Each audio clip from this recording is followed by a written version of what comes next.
আচ্ছা, রোবট কি খাওয়া যায়?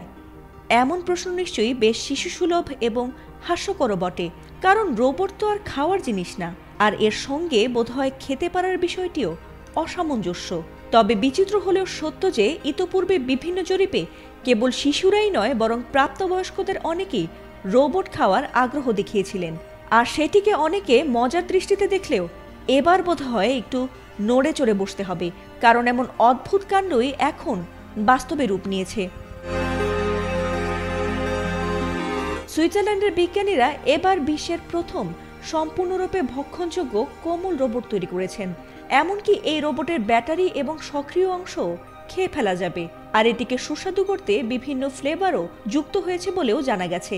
বাইরে থেকে দেখলে রোবটটিকে দেখতে অনেকটি জেলি দিয়ে তৈরি একটি ব্লকের মতো বলেই মনে হয়। প্রচলিত রোবটগুলোতে যেখানে প্লাস্টিক ও ধাতব যন্ত্রাংশ ব্যবহার করা হয়, সেখানে এই নরম রোবটটির মূল দেহ এবং নড়াচড়ার জন্য যে পাম্পের টিউবগুলো তৈরি হয়েছে সেগুলো মোম এবং জিলেটিনের মতো ভোজ্যপণ্য দিয়ে তৈরি হয়েছে। তবে অনেকেরই প্রশ্ন যে যন্ত্রাংশ বা ব্যাটারি ছাড়া কিভাবে চলবে এই রোবট? সাধারণ রোবটগুলোর মতোই এটি গ্যাস পাম্প করে চেম্বারের ভেতরে ও বাইরে চলাচল করে। গ্যাসের প্রভাবে রোবটের দেহ বিকৃত হয় এবং নাড়াচাড়া করতে সক্ষম হয়, ফলে এটিকে দেখতে সচল বলে মনে হবে।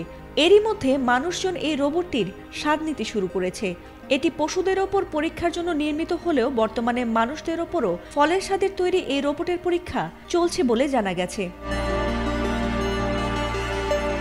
এই গবেষণা প্রকল্পের ব্যবস্থাপক দারিও ফ্লোরিয়ানো জোর দিয়ে বলেন, এই রোবটের আসল তাৎপর্য হল এর বায়ুচালিত ব্যাটারি এবং ভালভ সিস্টেম। এই যুগান্তকারী প্রযুক্তি আগামীতে খাদ্য এবং ওষুধ প্রয়োগের ক্ষেত্রে সম্পূর্ণ নতুন পথ দেখাতে পারে। যদিও প্রাথমিকভাবে এটি মানুষের জন্য তৈরি করা হয়নি, তবে এই উদ্ভাবন রোবোটিক্স এবং ওষুধ শিল্পে নতুন দিগন্ত উন্মোচন করছে বলে মনে করছেন বিজ্ঞানীরা। ফাতিমা সুলতানা, এটিএন বাংলা।